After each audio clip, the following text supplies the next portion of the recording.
Que Dios te bendiga, qué bueno que te estás preparando para tu estudio bíblico de esta semana. Y el tema número 9 que tenemos es Jesús y la falsa religión. El texto bíblico está en Lucas capítulo 6, los versículos del 1 al 11. El propósito de este estudio es enseñar la importancia que da Jesús a las necesidades de las personas por encima de la religión hipócrita de su tiempo. Veamos la narración de estos hechos.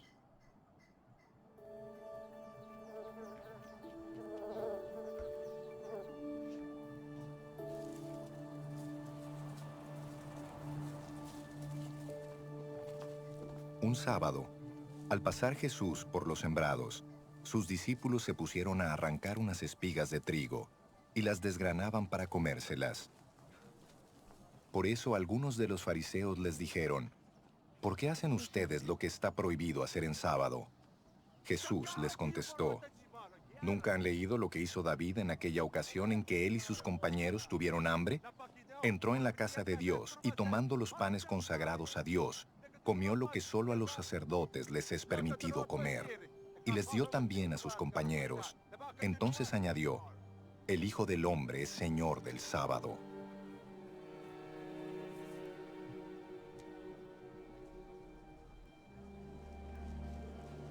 Otro sábado entró en la sinagoga y comenzó a enseñar.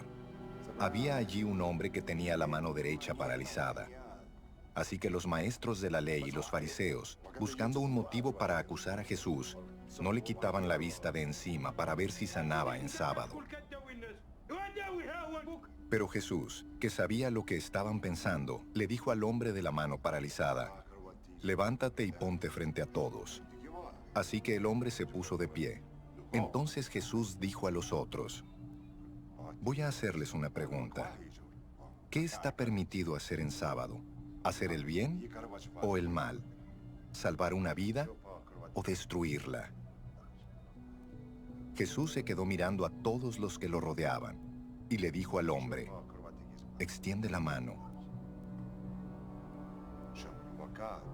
Así lo hizo, y la mano le quedó restablecida. Pero ellos se enfurecieron y comenzaron a discutir qué podrían hacer contra Jesús. Amén. Esta fue la narración. Este estudio lo vamos a ver en dos fragmentos, las porciones bíblicas.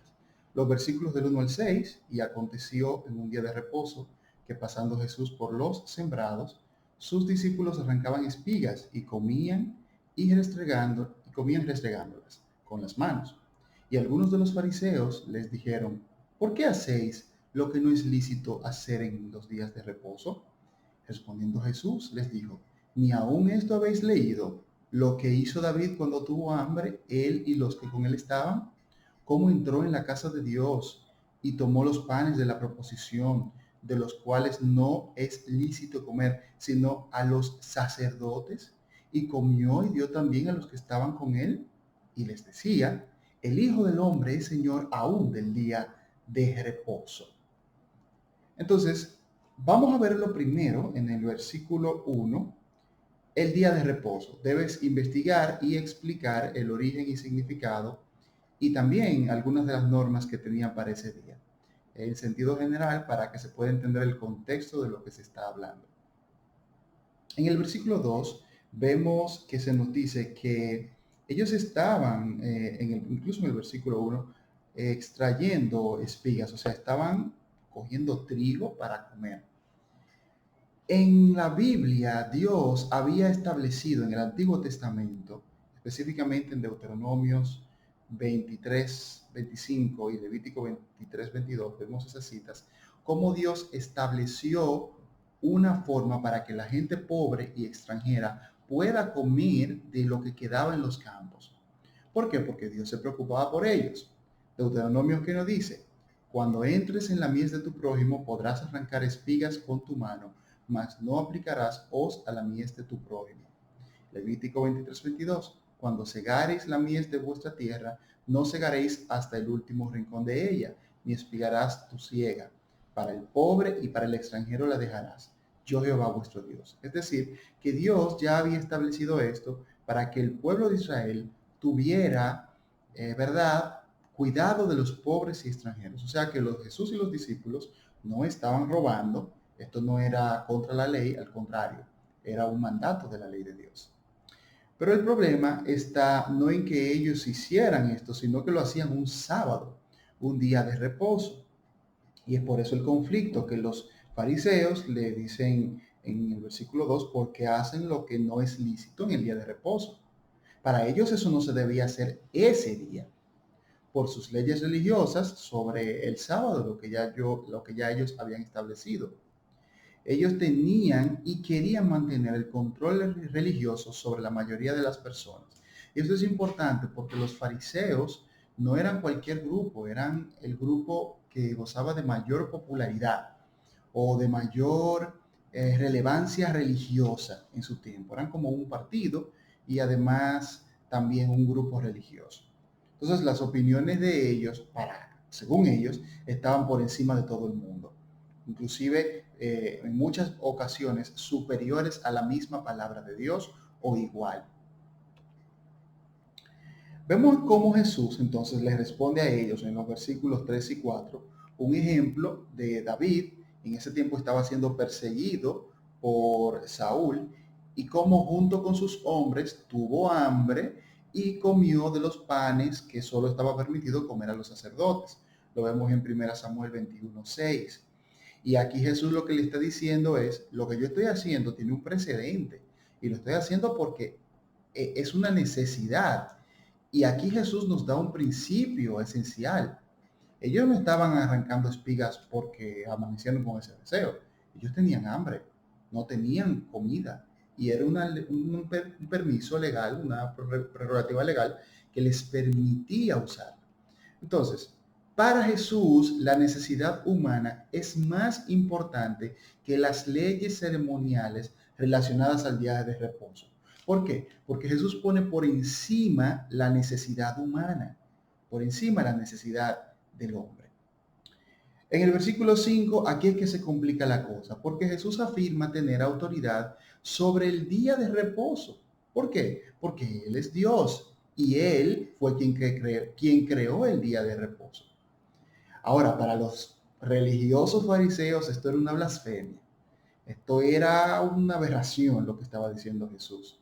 Pues para ellos Jesús era un simple mortal, un ser humano, un maestro religioso, sí, pero no podía compararse con Dios en ninguna manera. Entonces, este era el conflicto, el origen del conflicto con Jesús, lo que él declaraba y la autoridad con la que él declaraba las cosas. E inclusive por eso es que vemos que a Jesús lo crucificaron, por lo que él decía ser o por quien es. También debo preguntarte, y vamos a preguntarle a los miembros del grupo, ¿es Jesús el Señor de tu vida? Así como Jesús es el Señor del día de reposo, ¿también es Señor de tu vida? Es importante que hagamos este análisis. En la segunda parte, vemos en Lucas capítulo 6, versículos 6 al 11, y aquí nos encontramos en otro día de reposo. Dice, aconteció también en otro día de reposo que él entró en la sinagoga y enseñaba. Y estaba allí un hombre que tenía seca la mano derecha. Y le acechaban los escribas y los fariseos para ver si en el día de reposo lo sanaría, a fin de hallar de qué acusarle. Mas él conocía los pensamientos de ellos y dijo al hombre que tenía la mano seca, levántate y ponte en medio. Y él levantándose se puso en pie. Entonces Jesús les dijo, os preguntaré una cosa. ¿Es lícito en día de reposo hacer bien o hacer mal? ¿Salvar la vida o quitarla? Y mirándolos a todos alrededor, dijo al hombre, extiende tu mano. Y él lo hizo así. Y su mano fue restaurada. Y ellos se llenaron de furor y hablaban entre sí qué podrían hacer contra Jesús. Debemos explicar en este contexto lo que es la sinagoga para que se entienda qué se estaba haciendo y por qué se reunían en ese lugar. Entonces nos vemos en el capítulo, en el versículo 6, con un hombre que tenía la mano seca, dice la Biblia. Esto es una parálisis total en su mano derecha, o sea, no podía moverla, ninguno de sus músculos de la mano derecha. Los escribas y fariseos otra vez buscaban la forma de desacreditar a Jesús por violar el día de reposo. Vemos de nuevo la misma actitud. A ellos ni siquiera les preocupaba o no les molestaba que Jesús hiciera una sanidad. Al contrario, lo reconocían como un enviado de Dios, pero cuando se metía con su día de reposo o con sus leyes religiosas, ya Jesús era un problema. Entonces, vemos como nos dice el versículo 8 muy claro, que Jesús conocía los pensamientos de ellos y los confrontó. Jesús no le tenía temor, al contrario. Jesús los confronta y le dice al hombre de la mano seca, levántate y ponte en medio. En el versículo 9 vemos cómo Jesús entonces les hace una pregunta y la esencia de esta pregunta es esto. Jesús les hace pensar en qué es más importante, la apariencia de religión o servir al necesitado. Es decir, Jesús los confronta para que piensen, ¿qué es más importante? ¿Aparentar que soy religioso o realmente demostrar que amo a Dios mientras sirvo al necesitado? Entonces vemos cómo en el versículo 10 Jesús le dice al hombre de la mano seca, extiende tu mano, él lo hace y es sanado. Jesús sana las enfermedades inmediatamente cuando hay fe en él. Mientras los escribas y fariseos intentaban atacar a Jesús, difamarlo, este hombre con la mano enferma, la mano seca, necesitaba un milagro y él tenía fe. Jesús le dice, extiende la mano y él la extiende. Entonces debe transmitirle a los miembros del grupo la importancia de movernos en fe. O sea, cuando nos movemos en fe, cuando hay fe en Cristo, sinceramente, y pedimos un milagro de sanidad, de lo que sea, Él lo hace y obra inmediatamente. Los milagros de Cristo son evidenciables el día de hoy. Solo hay que tener fe. El versículo 11 nos dice que ellos se llenaron de furor. Y estos religiosos hipócritas odiaban aún más a Jesús por esto, pues iba en contra de sus leyes humanas que buscaban tener el control religioso de las personas en vez de acercarlas más a Dios. Y este era el gran problema de los fariseos y estos escribas. A ellos no les molestaba que Jesús hiciera milagros o que hiciera sanidades. Al contrario, estaban a favor de eso, pero no que lo hiciera en el día de reposo, no que lo hiciera violando las leyes humanas que ellos habían aplicado. Aunque el día de reposo lo estableció Dios en su palabra, no se hizo con el propósito de limitar el poder y el obrar de Dios. Entonces, resumiendo algunas verdades espirituales de esta enseñanza, tenemos que Jesús quiere que obedezcamos a Dios de todo corazón, no que aparentemos obedecerle. Jesús espera que amemos y sirvamos a la gente por encima de las diferencias religiosas. Y también que Jesús sana a cualquier persona que tiene fe en Él. Esas son las verdades espirituales principales que encontramos en este texto. Así que Dios te bendiga y que te use en tu enseñanza.